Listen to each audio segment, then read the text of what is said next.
La bonne info, c'est à la bonne heure sur GTV. Bonsoir à toutes et à tous. Merci de suivre l'actualité de ce vendredi 12 juillet 2024. Donc voici les titres. Nous allons poursuivre le déguerpissement et construire un nouveau centre commercial. Ces propos sont de Alioune Ndoye, le maire de Dakar Plateau, en conférence de presse ce vendredi, reste ferme sur la détermination de sa municipalité à réhabiliter le cadre de vie en centre-ville, sauf avis officiel contraire, et dénonce des supposées attaques subies par des agents municipaux. Nouvelle saisie de 365,4 kg de cocaïne à Koupentoun. Cette opération d'une contre-valeur estimée à 29 milliards 203 millions a été réalisée par les agents de la brigade mobile des douanes de Koupentoun, subdivision de Tambacounda, région douanière sud-est. La série de finale ainsi que la saison de football va prendre fin demain avec les seniors par l'affrontement entre Mbour FC et l'Académie Férus de foot de Louga. Les deux équipes fin prêtes pour demain. Donc, vous suivrez les propos du président de Mbour Petite Côte dans cette édition que nous allons démarrer juste après ceci. En finale. Pour un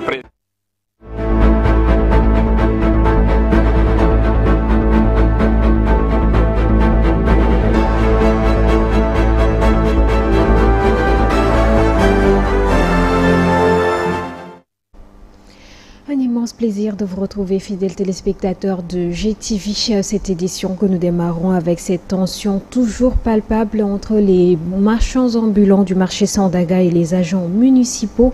Face à la presse, le maire de Dakar Plateau et ancien ministre de la Pêche Alioune Ndoye a dénoncé des attaques inacceptables que subissent des agents municipaux. Mieux, il a déclaré qu'il va poursuivre les opérations de déguerpissement tant qu'il aura l'aval des autorités. Les propos de Alioune Ndoye, maire de Dakar Plateau, au micro de Mansour Diassé.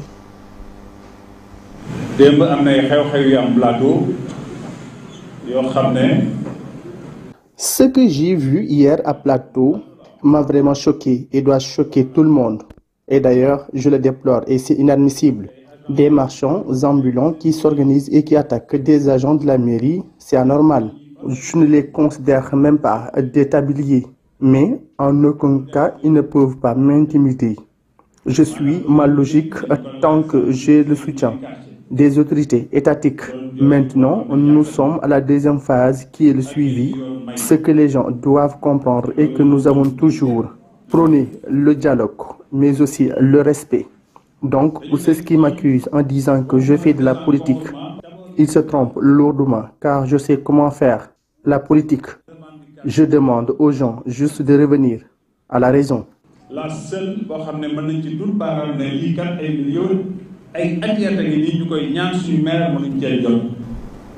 338 plaquettes de cocaïne dissimulées sous un plateau de camion ont été saisies ce mercredi par les agents de la brigade mobile des douanes de Koupentoun. Le poids de la marchandise est estimé à 365,4 kg et la contre-valeur s'élève à 29 milliards 203 millions de francs CFA. Les détails avec Amsatou Gano.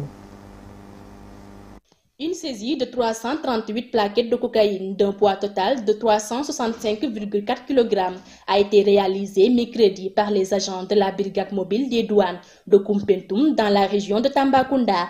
La contre-valeur de la marchandise est estimée à 29 milliards 203 millions de francs CFA. Selon le communiqué publié par la division de la communication et des relations publiques, la saisie a eu lieu lors du service d'un contrôle au niveau du barrage de Koupentoun. En effet, renseigne le document sur la base de critères et d'indices probants. Les agents des douanes ont arrêté. Cette année, beaucoup de cas de tricherie ont été notés lors de l'examen du baccalauréat. Les Sénégalais rencontrés fustigent et estiment que cet acte n'est pas digne d'un élève qui s'apprête à décrocher un diplôme aussi important. C'est dans ce sens qu'ils invitent d'ailleurs les autorités à avoir plus de rigueur. Reportage Mama Wassal. Cette année, le baccalauréat est marqué par plusieurs cas de tricherie comme à Kaolack et à Matam où des élèves ont été pris les mains dans le sac. La plupart des Sénégalais dénoncent cette attitude qui a plombé l'examen de cette année. Les candidats qui doivent faire le bac, normalement ils devaient être concentrés sur les épreuves, faire leur tâche correctement. Mais là, cette année, on a vu qu'il y a eu des cas de tricherie dans les salles d'examen. Donc tout cela, moi je convoque un peu la responsabilité des parents d'élèves. Le baccalauréat est un diplôme dont on doit travailler dur pour le mériter et non trouver des raccourcis pour pouvoir le décrocher. Le baccalauréat n'est pas n'importe quel diplôme. C'est pourquoi certains élèves font tout pour l'avoir. Mais on ne doit pas tricher pour avoir ce diplôme. Puisque arrivé à l'université, vous ne pourrez pas continuer à faire les études convenablement puisque vous avez triché jusqu'à arriver là. Donc c'est une chose à bannir. La tricherie, ce n'est pas une chose vraiment qu'un élève ou qu'un bon élève doit faire. Un autre premier interlocuteur demande aux nouvelles autorités de mettre plus de rigueur dans le système de surveillance des examens. Lancer un appel à l'endroit aussi de nos autorités scolaires, de nos autorités aussi académiques, qu'ils jouent leur rôle pour que ces élèves-là aujourd'hui ne se retrouvent pas dans ces situations-là. Il n'y a pas de rigueur, assez de rigueur dans les salles de classe, c'est ce qui fait qu'aujourd'hui les élèves s'adonnent à ces pratiques-là. Ces séries de tricheries notées chaque année de manière aussi récurrente risquent à la longue de discréditer ces sésame aussi précieux et qui reste le premier diplôme universitaire. À l'international, plus précisément au Kenya, alors qu'il fait face aux conséquences des manifestations qui secouent son pays depuis plusieurs semaines, le président kenyan William Ruto a annoncé ce jeudi le limogeage de la quasi-totalité de son gouvernement. Reste en place seulement le ministre des Affaires étrangères et le vice-président kenyan.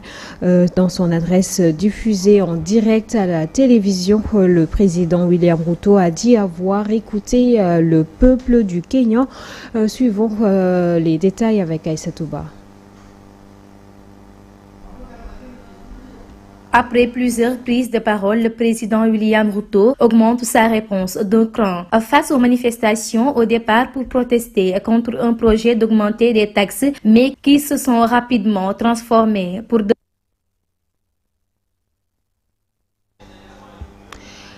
Toutes nos excuses pour cet élément sur lequel nous reviendrons probablement dans nos prochaines éditions. Alors nous parlons à présent du Niger. Au Niger, une évacuation spectaculaire s'est produite, une évasion plutôt spectaculaire s'est produite ce jeudi 11 juillet. La prison de haute sécurité de Koutou Kate, tout près de Niamey, a été le théâtre de mutinerie de ces détenus. Un grand nombre de prisonniers a aussi échappé, se sont plutôt échappés avec des armes. Les forces de sécurité nigériennes se sont lancées à leur poursuite. Aïssatou Ba. La prison de haute sécurité de Koutoukale, située à quelques kilomètres de Niamey, a été le théâtre d'une mutinerie. Un nombre important de détenus a réussi à s'enfuir avec leurs trousses, les forces nigérianes. Aussitôt, cette page internationale donc qui connaît une défaillance, donc nous passons à la page des sports pour parler de beach soccer. Secousse au niveau de la fédération sénégalaise de football. Ibrahima Ndiaye, surnommé Chita, n'est plus le manager de l'équipe nationale de beach soccer. Après avoir occupé ce poste pendant une décennie, il a décidé de partir. Selon le pionnier de cette discipline au Sénégal, la réponse qu'il a reçue lorsqu'il a réclamé ses frais de transport après les 2 matchs amicaux des Lions du beach soccer est irrespectueuse. Il a été joint au téléphone par Mansour Diassé. Voilà, c'est juste après la Coupe du Monde à Dubaï. Et même avant même la Coupe du Monde, j'avais le sentiment qu'il était temps pour moi. J'en ai parlé à certains pour leur dire que vraiment il est temps quand même que je quitte ce poste-là. Parce que quand même j'ai un peu duré à ce poste-là. Il faudrait quand même que je laisse la place peut-être à d'autres. Mais en même temps, je me suis rendu compte que ce poste-là est en train d'être dévalué. Il est arrivé à un certain moment, même quand on faisait la liste des joueurs, moi, je n'étais même pas au courant. Je me reconnaissais plus à travers ce poste-là. J'ai dit, je crois qu'il est temps que je quitte ce poste-là. Je ne peux pas rester là éternellement. Il faut que je quitte. Et j'ai fait mes preuves. Quand je me battais pour mettre ces disciplines-là, mais il y a dans certains qui n'y croyaient pas. Il n'y a pas ce que je n'ai pas fait pour arriver à ce stade-là.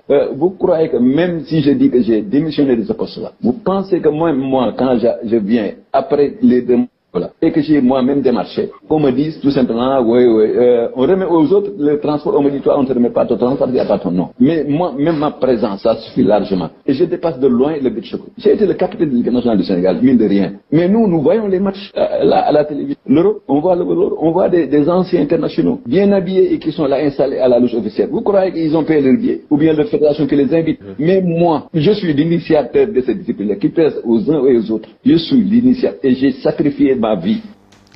La finale Coupe du Sénégal qui se tiendra demain et qui va mettre en opposition le Bourg Petite Côte et les Lougatois à cette occasion. D'ailleurs, Bourg Petite Côte et les Férus de Louga donc qui vont se rencontrer ce samedi plutôt au stade Maître Abdoulaye Wade de Diamniadio.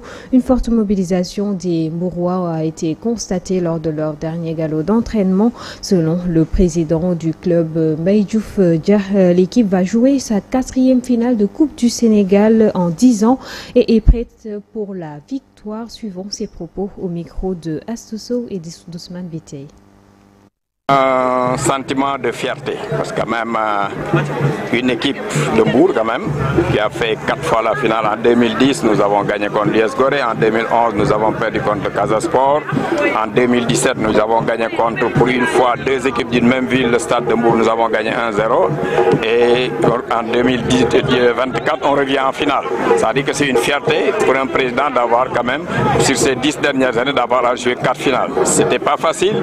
Nous en avons gagné 2. Nous en avons perdu 1. Je crois que c'est une fierté qui nous anime tous et ça s'est reflété au niveau de l'ensemble de la ville de Mbour. Vous avez vu les supporters en prix, les meilleurs du monde pratiquement, je dirais les meilleurs de Mbour, le stade de Mbour qui est avec nous aujourd'hui, qui nous accompagne, accompagné de nos supporters. Je crois qu'avec le président du district qui est là également, parce que Mbour, il faut le rappeler, nous avons un district qui est pratiquement 2 fois plus fort que 10 à 11 régions.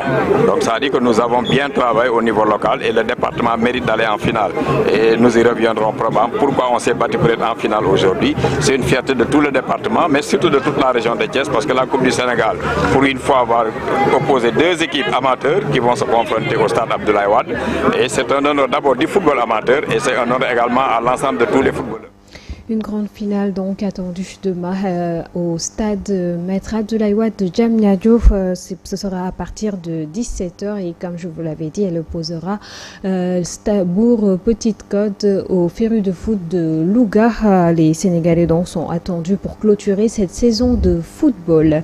Également pour clôturer l'Euro 2024, ce week-end toujours le dimanche, la finale va se jouer et elle opposera l'Espagne à l'Angleterre. L'Espagne qui a donc éliminé en demi-finale la France et l'Angleterre qui a éliminé les Pays-Bas. Pour rappel, il n'y aura pas de 3e place pour cette compétition qui n'en organise pas depuis pas mal d'éditions. Donc la grande finale tant attendue se jouera ce dimanche à partir de 19h.